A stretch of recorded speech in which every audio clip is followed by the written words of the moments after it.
नमस्कार दोस्तों, आज मैं आपको करवा चौथ व्रत में सुनी जाने वाली गणेश जी की कहानी सुनाने जा रही हूँ। एक समय की बात है, एक गांव में एक भाई बहन रहते थे। भाई बहुत गरीब था, पर उसकी बहन पैसे वाली थी। जब बहन की ननद का विवाह था, तब बहन ने ना अपने भाई को विवाह में आने का निमंत्रण दिया और ना ही कोई चिट्ठी भेजी। भाई को बाहर वाले से पता चला कि उसके बहन के ननद का विवाह है। भाई ने गांव वालों को बताया। तब गांव वालों ने अपने घर से चुनरी, बिछिया और साड़ी जैसा जिनसे बन पड़ा कन्या के लिए दिया। भाई सारा सामान लेकर बहन के गांव पहुंचा। बहन के घर जाने पर बहन की देवरानी ने बहन से बोला, भाभी जी, आपके भाई आए हैं। बहन ने पूछा, कैसे आए हैं और क्या पहना है? देवरानी ने कहा, पैदल आए हैं, फटी पगड़ी फटी धोती पहने हैं। बहन बोली, मेरे ससुर हवेली के सामने दुकान में बैठे हैं, मुझे शर्म आती है। भाई को बोलो पीछे के दरवाजे से आए। भाई के आते ही बहन ने भाई को एक कमरे बंद कर बाहर से ताला लगा दिया। एक तरफ लड़की का विवाह हो रहा था, गाजे बाजे बज रहे थे, अतिथियों को भोजन कराया जा रहा था, और दूसरी तरफ भाई को कोई पानी तक पूछने वाला नहीं था।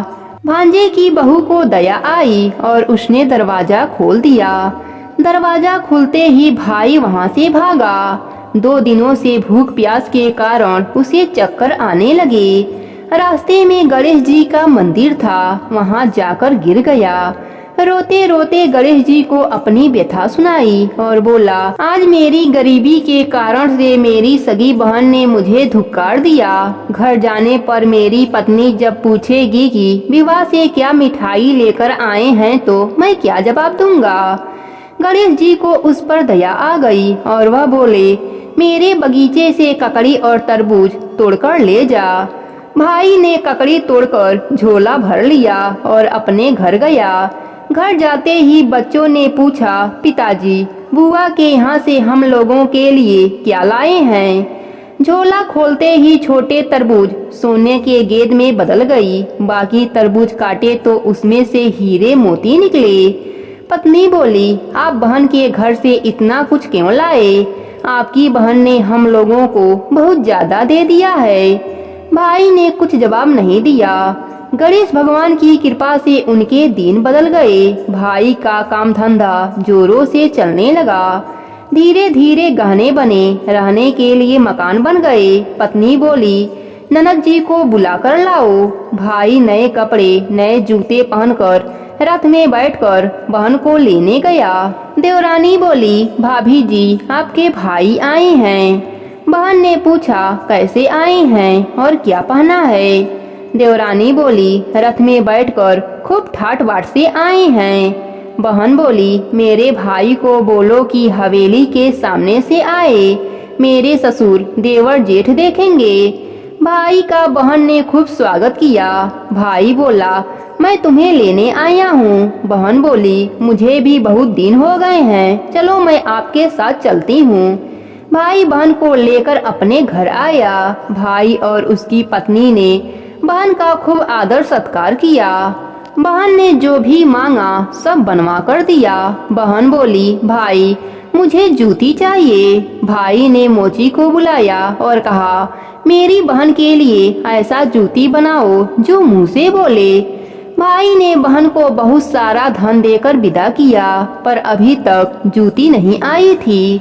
बहन रवाना होने लगी, तब मोची जूतियाँ लेकर आया। बहन के जूती पहनते ही जूतिया बोली, निर्धन भाई की पैसे वाली बहन, गणेश जी का बगीचा नहीं होता तो आज क्या करती बहन? तब भाई की पत्नी ने पूछा, यह क्या आवाज आ रही है? भाई ने कहा, सुबह का समय है, कोई जीव जंतु बोल रहा होगा। भाई ने घोड़े गाड़ी को जल्दी जाने को कहा। बहन के जाते ही पत्नी जिद करके बैठ गई कि जूतिया क्या बोल रही थी। पति ने अपनी पूरी आप बीती सुनाई कि कैसे बहन ने मुझे 2 दिन भूखा रखा, कमरे में बंद कर दिया। भांजे की बहू ने दरवाजा खोला। तब मैं बाहर आया और गणेश जी के शरण में जा पहुंचा।